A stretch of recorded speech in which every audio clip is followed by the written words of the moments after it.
लेकिन अगर आपकी लापरवाही रही, आपने अपनी प्रॉपर्टी पर ध्यान नहीं दिया, तो इस तरह की हरकत कोई भी किराएदार कर सकता है और ऐसी स्थिति में आपको अपनी संपत्ति से हाथ धोना पड़ सकती है। पिछले कुछ दिनों सुप्रीम कोर्ट के संज्ञान में भी एक ऐसा ही मैटर आया था। सुप्रीम कोर्ट ने अहम बातें बताई थी। इस मामले में सुप्रीम कोर्ट ने यह स्पष्ट किया था कि एक कब्जादारी जिसने किसी भी प्रॉपर्टी पर कब्जा कर रखा है, वो किस तरह से उस संपत्ति का मालिक बन सकता है। सुप्रीम कोर्ट ने जो भी बताया वो प्राइवेट जमीन पर लागू हो सकता है। अक्सर काफी लोग अपनी प्रॉपर्टी को किराए पर देते हैं, वो प्रॉपर्टी को खरीदते हैं और खरीदने के बाद उस प्रॉपर्टी को किराए पर सिर्फ इसलिए चढ़ाते हैं कि उससे उनको कुछ इनकम हो सके, आय हो सके। लेकिन ये सब करने में उनको काफी कठिनाइयों का सामना करना पड़ता है। लेकिन ज्यादातर मकान मालिक अपनी प्रॉपर्टी की किराए पर देने के बाद नियमित जांच नहीं करते, किराएदार का ध्यान नहीं रखते, उसको फॉलो नहीं करते, वो क्या गलत कर रहा है इस बात की जांच नहीं करते और यहाँ तक उसको किराए पर देकर उस प्रॉपर्टी को भूल जाते हैं। नियमित जो भी उस प्रॉपर्टी की सार संभाल उनको करनी चाहिए वो नहीं करते। तो आप भी अगर किसी प्रॉपर्टी को किराए पर देकर ऐसा ही कर रहे हैं तो आपको अब सावधान होने की जरूरत है। और किसी भी प्रॉपर्टी को किराए पर देने से पहले आपको कुछ बातों का ध्यान रखना जरूरी है,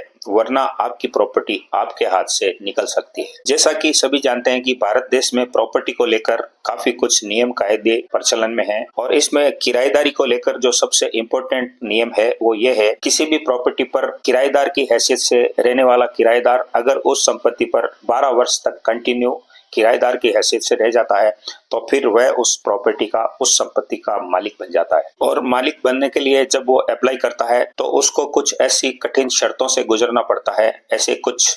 नियमों को फॉलो करना पड़ता है, तभी वह उस संपत्ति पर अपना मालिकाना अधिकार जता सकता है। और ये शर्तें ऐसी है जो किसी भी किराएदार को पूरी करनी बहुत ज्यादा कठिन है। इसमें जो सबसे पहली शर्त है वो ये है कि मकान मालिक ने उस किराएदार से 12 साल की अवधि में कभी भी किसी भी तरह की आपत्ति उस प्रॉपर्टी को लेकर नहीं जताई हो। इसमें दूसरी शर्त किराएदार की तरफ से है कि किराएदार के पास उस प्रॉपर्टी से संबंधित कोई डीड हो, लाइट और पानी के, बिजली के बिल उसके नाम से हो और उन सब दस्तावेजों को वो उस प्रॉपर्टी के मालिकाना हक को जताते हुए सबूत के तौर पर पेश कर सके। और दोस्तों तीसरी शर्त बहुत ज्यादा कठिन है और वो ये है कि उस प्रॉपर्टी पर किराएदार 12 वर्षों तक एक मुश्त उस पर कब्जा करके बैठा हो, यानी कि उसके 12 वर्षों के अंतराल में उस प्रॉपर्टी पर उसने कभी ब्रेक नहीं लिया हो। इस बात का उसके पास सबूत हो कि 12 वर्षों से उस प्रॉपर्टी पर वो लगातार काबिज है। तो इसको लेकर सुप्रीम कोर्ट ने ये 3 गाइडलाइन तय की है और अगर ये तीनों गाइडलाइन कोई किराएदार पूरी करता है तो वो 12 वर्षों के बाद में उस संपत्ति का मालिक बन सकता है। और सुप्रीम कोर्ट ने यह भी कहा कि ये कोर्ट का फैसला सिर्फ प्राइवेट जमीन पर लागू हो सकता है, किसी सरकारी जमीन पर इस तरह का कोई भी फैसला लागू नहीं हो सकता है। दोस्तों मैं आपको कुछ ऐसी धाराएं बताऊंगा जो कि किसी भी प्रॉपर्टी या संपत्ति के विवाद में आपको जानना बेहद जरूरी है। और किसी भी प्रॉपर्टी के विवाद से संबंधित ये धाराएं अगर आपको पता होंगी तो आपके साथ भी किसी तरह का कोई धोखा नहीं होगा, क्योंकि कानून की जानकारी आपके साथ होगी। इसमें सबसे पहले धारा 406 का हम जिक्र करना चाहेंगे। ये धारा भारतीय दंड संहिता यानी कि इंडियन पेनल कोड की धारा 406 यानी 406 है। इसका मतलब यह है कि किसी व्यक्ति ने किसी भी व्यक्ति का गलत फायदा उठाकर उसके साथ धोखा किया हो, विश्वासघात किया हो और किसी व्यक्ति के गलत विश्वास का फायदा उठाकर उसकी प्रॉपर्टी पर कब्जा कर लिया हो, तो जिसके साथ धोखा हुआ है वह पीड़ित व्यक्ति इस धारा के तहत अपनी शिकायत दर्ज करवा सकता है। और इस धारा के अंतर्गत किसी भी ट्रस्ट या किसी भी प्रॉपर्टी से संबंधित कोई भी उसके विश्वास को तोड़ता है या ट्रस्ट की शर्तों का उल्लंघन करता है या कोई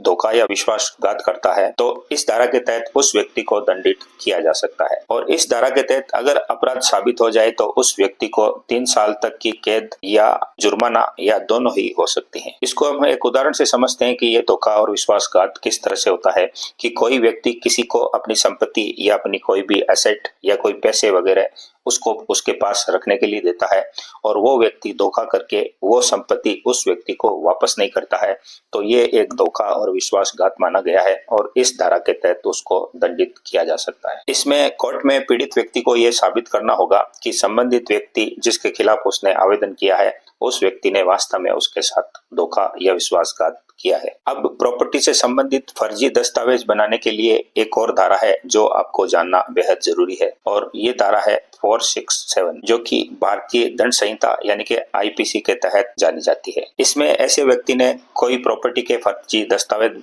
बना लिए हैं और उसके मालिकाना हक के लिए वो दावा कर रहा है और फर्जी दस्तावेज बनाकर उस प्रॉपर्टी को हड़पना चाहता है। क्योंकि ये धारा 467 जालसाजी के तहत किसी भी प्रॉपर्टी के फर्जी दस्तावेज, जाली दस्तावेज बनाने से संबंधित है, इसलिए इस धारा के तहत प्रथम श्रेणी मजिस्ट्रेट इस पर आवेदन ले सकता है। इसको हम एक उदाहरण से समझने की कोशिश करते हैं कि मान लो कोई व्यक्ति किसी का फर्जी आधार कार्ड बनाता है, फर्जी पैन कार्ड बना लेता है, या किसी भी व्यक्ति की प्रॉपर्टी को हड़पने की नीयत से उस प्रॉपर्टी के सभी दस्तावेज जाली तौर पर, फर्जी तौर पर बनवा लेता है और फिर उन दस्तावेजों की बेस पर उस संपत्ति पर अपना मालिकाना हक जताने की कोशिश करता है। इसमें भी जिस व्यक्ति के साथ धोखाधड़ी हुई है या जिस प्रॉपर्टी के दस्तावेज किसी ने फर्जी बनाए हैं, तो वो पीड़ित व्यक्ति उसको ये साबित करना होगा कि वास्तव में उसकी प्रॉपर्टी के दस्तावेज ओरिजिनल रूप से ये हैं और इस व्यक्ति ने इन दस्तावेजों को फर्जी तौर से बनवाया है। यह एक गंभीर अपराध है और इसमें 10 साल तक की सजा, जुर्माना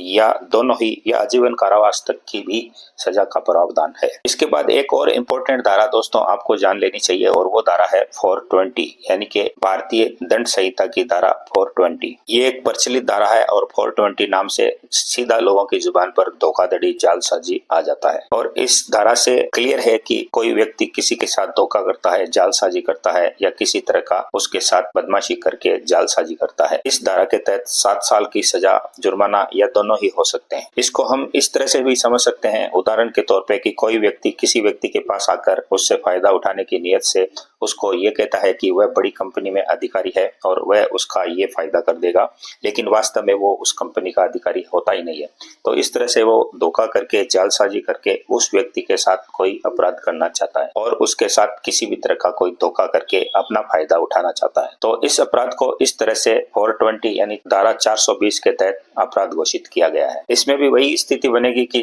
पीड़ित व्यक्ति को जिसके साथ इस तरह का कोई क्राइम हुआ है उसको न्यायालय में ये साबित करना पड़ेगा कि उसके साथ अपराध हुआ है। तो किसी भी तरह के प्रॉपर्टी के विवादों से बचने के लिए और कोई भी किराएदार आपकी प्रॉपर्टी को हड़प न ले, तो उसके लिए आपको संबंधित धाराएं और कानून जानना जरूरी है। और सुप्रीम कोर्ट ने जो इससे संबंधित फैसला दिया था वह सभी मकान मालिकों के लिए जानना बेहद जरूरी है और साथ ही साथ उनके लिए एक महत्वपूर्ण चेतावनी भी है कि वह अपनी प्रॉपर्टी की नियमित जांच करते रहें, अपने किराएदार को फॉलो करते रहें और प्रॉपर्टी पर कब्जा करने वालों पर नजर रखें, निगाह रखें, ताकि आपकी कोई भी प्रॉपर्टी हड़प कर 12 साल तक कंटिन्यू उस पर काबिज रहकर उस प्रॉपर्टी का मालिक बनने के लिए अपना दावा पेश न कर सके। वैसे किराएदार के लिए ये 3 शर्तें पूरी करना बहुत ज्यादा मुश्किल है, क्योंकि कोई भी मकान मालिक इस तरह की शर्तें किसी भी किराएदार को पूरी करने ही नहीं देगा। तो दोस्तों, अगर ये वीडियो पसंद आई है तो इसको एक लाइक कर दीजिए। हमारे चैनल को अभी तक आपने सब्सक्राइब नहीं किया है तो सब्सक्राइब कर लीजिए और बेल आइकन भी साथ ही साथ पुश कर दीजिए ताकि इसी तरह की नोटिफिकेशन आपको आगे भी मिलती रहे।